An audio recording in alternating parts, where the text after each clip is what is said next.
What's up, guys? It's Phantom's Yu-Gi-Oh! Hope you're having a good one. Hope you're having a chill one because we're going to be doing a chill deck profile today. We're going to be looking at another GOAT format deck. It's been a little bit since we've done one of those, so I'm really excited about this one. I'm going to call it Chaos Flip Control, and I know that deck name kind of exists, and you can play a whole bunch of different stuff in it, but my version plays a lot of unique stuff, so I'm excited to show you guys, and I'm pretty excited to play the deck as well, just because I get to use a lot of different rarity cards that I have that I don't normally get to play. Actually, let's check it out really quick. Let me reach back and grab it here and show you what I'm talking about a little bit. So this deck is kind of based around Mask of Darkness a lot, actually. I have this pretty sweet OCG gold rare version, and I know, gold rare, what can you do? But yeah, everything's based around Magician of Faith, but there's a lot of great trap cards in GOAT format, so yeah. And then Dekoichi, I love these ultis. It's one of my favorite ultis of GOAT format as well. So and then my last, I guess, favorite card that I get to play by playing this build is Jar of Greed. So we're pretty much going to be turboing Jar of Greed, Solemn Judgment with Mask of Darkness. So yeah, it's a lot of fun. I hope you guys enjoy the deck profile. Comment, like, subscribe. Let me know what you think about it, and yeah, let's get right into that deck profile. Okay, let's get into the deck. We'll start with the monsters. Makes sense. First, we have our Flip Monster Engine. We're playing 3 Dekoichi. This is our draw power. Strongest flip monster in the deck in terms of stats, so it can hold up to a lot of stuff, which is nice. And it's draw 1, so there's a lot of draw power in this deck, and we want to keep recycling that. We're playing 2 Mask of Darkness. We're also playing a lot of trap cards to recycle. So I decided to try this as well.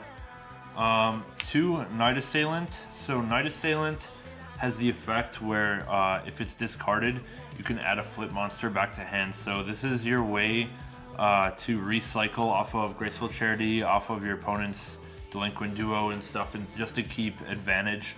And it also has a nice effect where if it's flipped, it pops an opponent's monster. And this deck has a little bit of a hard time dealing with large monsters, so we're playing a lot of stuff to combat that. So Night Assailant is the most versatile card in this deck, and it's definitely important, and it's limited to 2 in this format as well, so that's why we're only playing 2.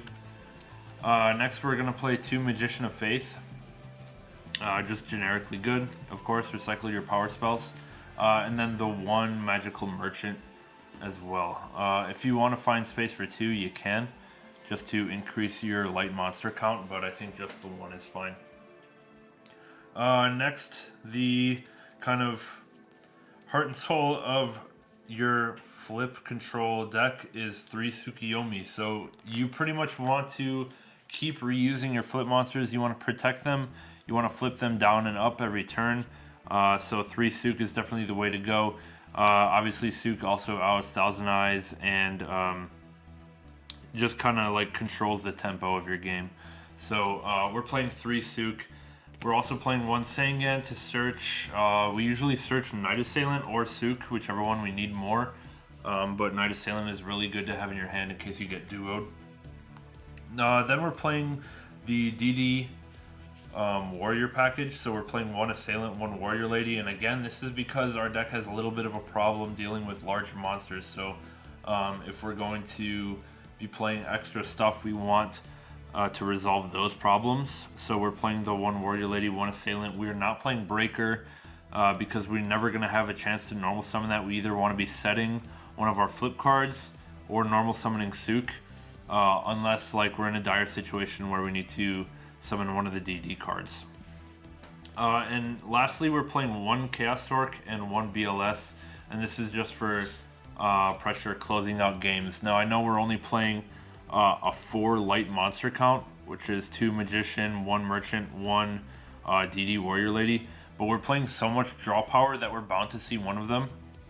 And if you see your BLS first, you know it's a light that we can use for Chaos Sork later, so you can always use your BLS and then kind of get rid of it or something like that earlier on in the game. So that's our monster count. Yeah, we're pretty much trying to control the flow of the game here, using Tsuk and using Mask of Darkness to recycle our power traps, which you'll see coming up. So yeah. It'll make more sense once we see the rest of the deck here. And I'm gonna just keep all the monsters out, just for future reference, I guess. I don't know what we can see. Yeah, that's pretty good. Okay, so now we're on to the spell cards. We're playing 3 copies of My Body as a Shield. Now, if you're not familiar with what this card does, when your opponent activates a card that would destroy a card on the field, you can pay 1,500 life points to negate it and destroy. So pretty much this is protection from Nobleman of Crossout, which destroys a face-down monster and then banishes it. So you really want to keep your flip monsters from being cleared before they're flipped. So My Body is definitely the way to go. It also solves the problem of your opponent torrential tributing when you like normal summon Sook, or they can like torrential their own monster just to clear your set card. So My Body as a Shield is really important just to keep your flip monsters alive. Then we're going to be playing 2 Noblemen of Crossout, as is fairly standard. We still want to play it. And then we have all of our power spells. So we're playing the Snatch Steal, we're playing the Heavy, we're playing the MST, and then we're playing the Trinity, Pot of Greed, Graceful, and Duo. And that's it for our spell count. If you'll notice, we're not playing Premature Burial, and if you just look at our monster lineup, there's nothing we really want to bring back. So all of our flip monsters are small, the Tsukiyomi can't be special summoned, and our DD monsters will probably be banished. So the only thing to bring back is like a Chaos monster or a Sengan, and if you're bringing back a Chaos monster, you've already summoned a Chaos monster, which means you've probably won or are winning. So yeah, there's no need to play Premature Burial in this build. I'm going to scoop up these spells just to make room for the traps here. Okay, now we're playing 3 copies of Solemn Judgment. Again, this is for Nobleman of Crossout protection, and we can recycle it off of Mask of Darkness. So if we can loop Mask of Darkness with Tsukiyomi and keep setting Solemn, your opponent will never be able to do anything. And I know it drops your life points down, but your advantage should be so much that it doesn't matter, and you should be able to close out the game before they can activate anything. And then at that point, you can save Solemn only for things that would kill you. Like if you know they haven't used Ring of Destruction yet, you just hold your Solemn for that. We're playing 3 Sakuretsu armor, and if you'll notice, I have the pretty sweet Rush Duel version. I have 2 of those. I need to get another one, but yeah, this is 3 Sakuretsu armor. Again, we want to keep our flip monsters on board so they can be reflipped with Sook. So we need this to out the bigger monsters. We need this to out the piercers like Air Knight and stuff like that. So yeah, 3 Saku, and then just the 1 Mirror Force, which is staple. We're also playing the 1 Ring of Destruction, which is staple. We are not playing Torrential Tribute, because if you think about it, if we're gonna like set one of our flip monsters, we don't want to set TT as well, because we're gonna be hopefully stopping the Nobleman with either Solemn or My Body, and therefore you never want to flip TT no matter what they summon, because you want your flip effect to resolve. And then we're also not playing Call of the Haunted for the same reason that we're not playing Premature Burial. And then the last 3 trap cards to round out the 40 is 3 copies of Jar of Greed. I know that's a little weird, but again, with Mask of Darkness, you just keep recycling this.